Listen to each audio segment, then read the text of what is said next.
네, 모두를 위한 프로그램이 아닌 개개인을 위한 프로그램입니다. 오늘 부동산 고민 해결반 문 열어볼까 하는데요. 화요일을 꼼꼼하고 또 진지하게 책임져 주실 분이시죠. 차동백 부동산 경제연구소의 차동백 부동산 경제연구소의 김남현 팀장님 나오셨습니다. 안녕하세요. 예, 반갑습니다. 일주일 만에 인사드립니다. 차동백 부동산 경제연구소의 김남현 팀장입니다. 유난히 추웠던 겨울과 꽃샘추위마저 지나고 이제 완전한 봄으로 접어든 날씨를 보이고 있습니다. 계절이 이렇게 순환하듯이 부동산 시장도 언제나 호시절만 있을 수는 없겠죠. 경기가 꺾이는 모습을 보이고 있다는 뉴스가 많이 등장을 하는데요. 이럴 때일수록 시청자분들께서도 많은 고민들을 가지고 계실 겁니다. 이어지는 1시간 동안은 시청자님들의 고민을 해결해드리는 시간으로 충분히 채워보도록 하겠습니다. 네, 고민 상담에 앞서서 먼저 김남현 팀장과 본격적인 이 시장 이야기들 들어봐야 될 것 같습니다. 이 최근의 시장의 동향부터 좀 짚어봐야 될 것 같은데요. 네, 팀장님 오늘은 어떤 이슈들이 있나요? 예, 변화가 많이 감지가 되고 있습니다. 제가 항상 이제 주간 매매가와 전세가 동향을 먼저 설명을 드리는데요. 오늘도 보시다면 일단은 강남 4구가 계속해서 상승세를 유지를 하다가 어느 순간 작년 말에서 올 초에 들어가면서부터 약간씩은 주춤하는 모습을 보이고요. 매매가 같은 경우는 지금 일반적인 서울과 강북 평균보다도 밑까지 떨어진 모습을 보이고 있습니다. 물론 상승률이기 때문에 아직까지는 매매가가 완전하게 하락세로 접어들었다고 보기는 힘들고요. 이에 반해서 전세가에 대한 부분을 한번 보시면요.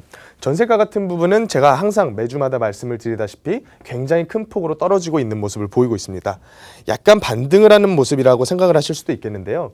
이와 같은 그래프가 마이너스대에서 움직이기 때문에 상승률이 아닌 하락률이 계속해서 진행되고 있다라고 보시면 되겠습니다.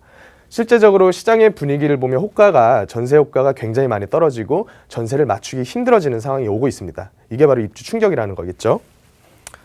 다음으로 일주일간의 뉴스를 한번 간단하게 살펴보겠습니다. 미국에서 금리 인상에 대한 이슈를 계속해서 던지고 있습니다. 우리나라 같은 경우는 대외적인 경제 여건이라던가 내부적인 여건들이 성숙하지 않아서 아직까지는 미국의 금리 인상을 따라가지 못하고 있는 모습을 보이고 있습니다.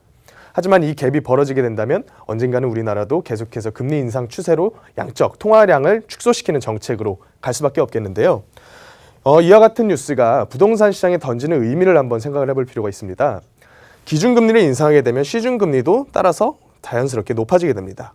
그렇게 될 경우에는 공급 측면에서는 PF 대출이라든가 여러 가지 기업 입장에서의 대출을 쪼이게 되는 효과를 낳아서 공급을 위축시키는 결과를 낳겠고요. 이와 같은 효과는 특히나 서울 같은 지역에서는 신규 주택이 공급은 되는데 멸실은 되지 않는 이와 같은 형상을 보이면서 부동산 시장에는 약간 안 좋은 영향을 미칠 것 같습니다. 그리고 수요 측면에서 보시더라도요. 실제적으로 내가 즉 집을 사고자 하는 그런 분들의 자금력이 약해지는 효과를 가지게 되겠죠. 결과적으로는 수요와 공급을 위축시켜서 가격적으로 하락을 할 수 있는 메시지를 던진다라고 생각을 해보시면 되겠습니다. 부동산 시장 뉴스를 보시면요. 강북 지역으로 이제 열기가 옮겨 붙었다라는 뉴스가 나온 것 같은데요. 사실 이게 옮겨 붙었다라고 얘기를 하기보다는요. 강남 재건축 시장 같은 경우는 각 단계별로 굉장한 큰 규제를 하고 있습니다. 일단 안전진단에 대해서 기준을 강화시켰고요. 그 다음 조합 설립 인가 단계에 들어서면 거래를 금지시켜놨습니다. 그리고 관리처분 인가 단계에 들어서면 재건축 초과이익 환수라던가 그리고 감정원에다가 관리처분을 검증받아라 이런 이슈까지도 던지고 있습니다. 이와 같은 상황에서 마지막 남은 수요자들은 강북 지역으로밖에 갈 수밖에 없는 상황이기 때문에 약간은 하락세가 여기는 늦게 파급 효과를 미칠 것이다 라는 정도로만 받아들이시면 되겠습니다.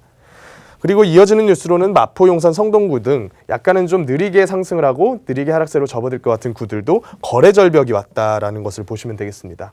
그만큼 매도인들과 매수인들의 호가 차이가 크게 벌어지고 있다는 모습입니다. 그래서 매수인들이 약간 우위인 시장으로 접어들고 있는 게 아닌가 하는 생각이 듭니다. 이상으로 한 주간의 뉴스 브리핑을 마쳐보겠습니다.